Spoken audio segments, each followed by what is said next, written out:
Reito, a young scientist, sadly has a rare disease called cellular sclerosis. There's a cure, but it's not advanced. Treatment takes 5 years, so he'll be frozen like Captain America. His lifelong friend Elisa is upset. They like each other, but can't date as Reito won't let her wait 5 years. Elisa gets angry at his words and leaves. In the medical area, Reito bids farewell to his little sister Mahiru and brother Ryu. He's about to enter the capsule when Elisa arrives. Ryu lets her in to say goodbye to Reito. Reito gives her his necklace as a gift. They're about to freeze him as Mahiru and Elisa say their goodbyes. The last thing Reito sees and hears is Elisa saying she'll wait for him. Reito falls asleep and instantly wakes up. He sees someone who looks like Elisa, but it's not her, it's Sue. She introduces herself as his assistant. Reito doesn't understand anything. Assistant of what? As he prepares to leave, he sees only blushing women around. Reito's confused. Sue explains a virus pandemic killed half the population. Disbelieving, Reito ventures into the city, seeing only women everywhere. He's more alarmed, realizing he hasn't seen any men since waking up. A desperate woman lunges at him, but agents quickly restrain her. Sue explains the MK virus only affected men, wiping out the male population. Frozen men were spared, but only 5 survivors are naturally immune. Their immunity stems from cellular sclerosis and its treatment. Reito, one of the 5, must now help repopulate Earth with women. Reito reunites with Mahiru, now a young lady. She tells him that Elisa hasn't been heard from in a year, having left the lab without a word. Reito finds himself lost in thoughts of Elisa. He longed to see her again. Suddenly, Suo enters his room in pajamas, seducing Reito with a kiss and inviting him to bed. But Reito resists the temptation. His beloved Elisa is foremost in his mind. Sue apologizes and leaves. Then Neneko arrives, another assistant boasting about her success with Hino, the first man to awaken. Unlike Reito, number 2, Hino's busy sleeping with every woman he can. That's why you, the world's ruling body, criticizes Sue for being less effective than Neneko, despite being made for Reito and resembling Elisa. They told him to initiate mating himself, but Reito refuses. He won't have relations with anyone because he loves someone, Elisa. In Reito's old office, he finds Elisa's bracelet with a recording. It warns the MK virus is artificial and everyone there is lying. Staying true to his beliefs, Reito asks Suo for time to find a cure. He then gives a worldwide broadcast. The Yudayu leaders see this and are not pleased at all. They now view Reito as a lost cause. So they order to wake up number 3, Chuta, a student who endured bullying from a gang in high school. This caused him to lose his friend and reputation. His life was miserable, but he had his teacher, who was like a friend. When told what happened, the teacher, instead of calling parents or expelling them, only offers condolences. We need more teachers like that, please. To make matters worse, he's diagnosed with cellular sclerosis disease. With his dad always working and sister hospitalized abroad, no one came to say goodbye. He wakes to find Karen, his assistant, who takes him to a new high school with new girls and familiar faces like his teacher. The teacher invites him to her room at night, and you can guess why. She always desired him. Chuta liked her too, and they began their daily intimate encounters. If you cared so much, why didn't you help when he was bullied? But well, intimacy is better, so it's fine. But then the teacher says she'll be busy, so they won't meet anymore. She tells her to try to get along with her classmates. Meanwhile, her classmates Chunka and Aki compete in the pool to see who'll finish first. Chifuyu also competes, but she's not even close. In the end, Natsu wins. They were competing to see who'd share a room with Chauta, so Natsu will room with him. After getting to know each other for days, they end up hooking up. Meanwhile, Reito became world famous for his attempt to save humanity. Of course, he keeps rejecting all kinds of intimate acts. All this good behavior makes Sue start to like him. Reito, while out, meets Hino, who gives him advice. Basically, to get intimate, as it's not good to be pent up. That's what he said, and he also told him to go for it. Shooter's troubled by last night's events. He seeks his teacher, who tearfully says it's fine as Shooter belongs to everyone, not just her. She leaves crying. Pondering, Shooter calls Karen for the truth. She reveals the school was made for him, and all girls attend to be with him. Shooter can choose freely without worry. Due to poor performance, Reito gets 2 new assistants, Rhea and Maria, a virologist, to aid his research for a cure, given his fame. Reito also has a nurse, Akane, and a petite bodyguard, Sui. She looks sweet but is incredibly strong. She literally knocked out a bear with 1 punch. Reito's group visits the site of the first infection. It was the husband of the woman now in the hospital. The lady says nothing about her husband, but Reito begs her to talk, hoping it might lead to a cure. She remains distrustful. He starts questioning her, and Reito's sincerity becomes apparent. She consults her Ouija board about Reito. It says he's selfish for not reproducing during the crisis, but his dedication to finding a cure makes him good and capable. He will be humanity's savior.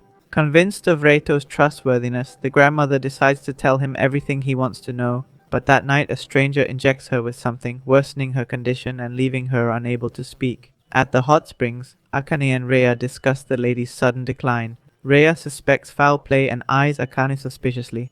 At that same spot, Reito meets Chloe, an American exchange student in Japan. She feigns illness to seduce Reito, but the girls arrive just in time to foil her plan.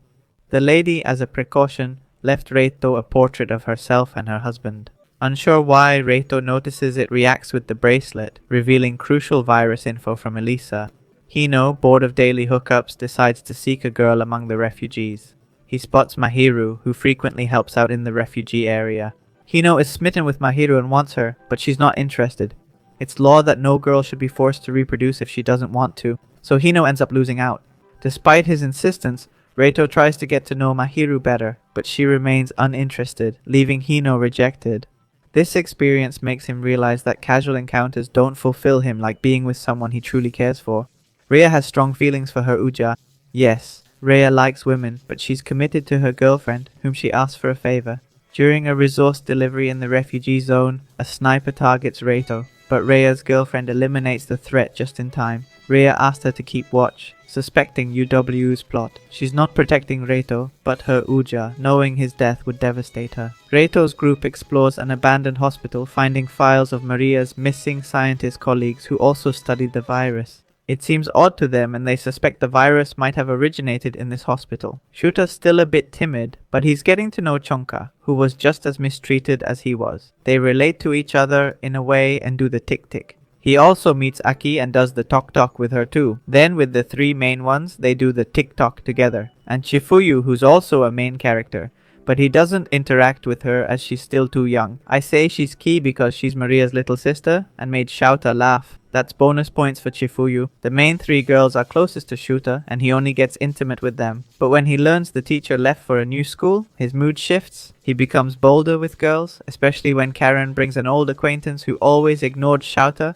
when bullies beat him up. As revenge, Shuta has sex with her in front of other girls to humiliate her. Enjoying this vengeance, he asks Karen to bring a girl from the bully group. Being broke, she joins the academy. Shuta treats her like a pet, literally. All this makes Shuta bolder and more daring than ever. He's now limitless, flirting with every girl around except one who always avoids him, Lisa's undercover friend. While Reito and the girls investigate the hospital, they stumble into a UWU lab. A boss orders their execution, but soldiers arrive to kill them first, led by none other than Chloe. Turns out she's not a student, but UWU's peace chief. She came to Japan after a man suddenly appeared, suspecting Japanese UWU of harboring more mobile men. At Japan's UW HQ, Chloe's secretary arrests the bosses after proving they plan world domination by hiding Earth's last men.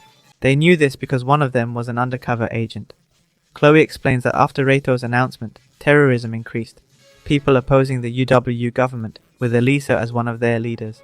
Reito is shocked. The sweet Elisa, who always wanted to help others, is now a criminal. Suddenly an explosion occurs at the school, where they attempt to kidnap Chuta. The entire place is bombed, but Chuta emerges unscathed. The girls cry with joy. Karen later explains the truth to Chuta, as he risked his life to save his former bully. She reveals everything. 4 more men like him exist and the national UWU is behind it all. But that doesn't matter to him. Her main goal is to become the world's most powerful woman. She needs Chuta's help, as if he becomes the best of the 5 men left, they'd be equally influential. So, Chuta and Karen team up with the same objective. The terrorists didn't get number 3, but they did capture number 4. The world watches a broadcast by the Izanami terrorist group, where Elisa accuses UWU of creating the MK virus, presenting evidence. She claims UWU's true mission is an all-female world, researching female-only reproduction. Apparently, Suru is a result of this research. Reito asks Chloe if Elisa's claims are true.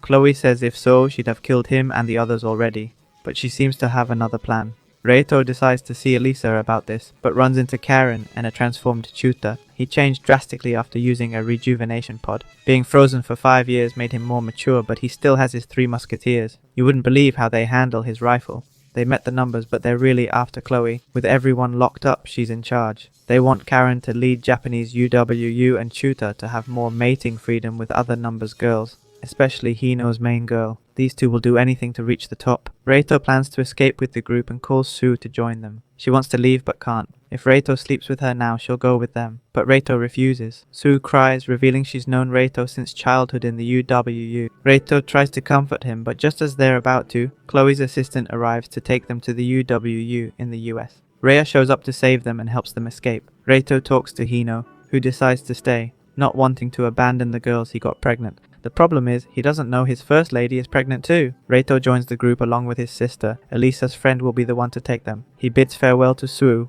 who promises they'll meet again. They leave Japan, and years later, Reito reunites with Elisa. Elisa's shocked, and Reito vows to help her create a virus cure, just like she helped him as kids. Elisa smiles as they hold hands, sealing their long-awaited reunion.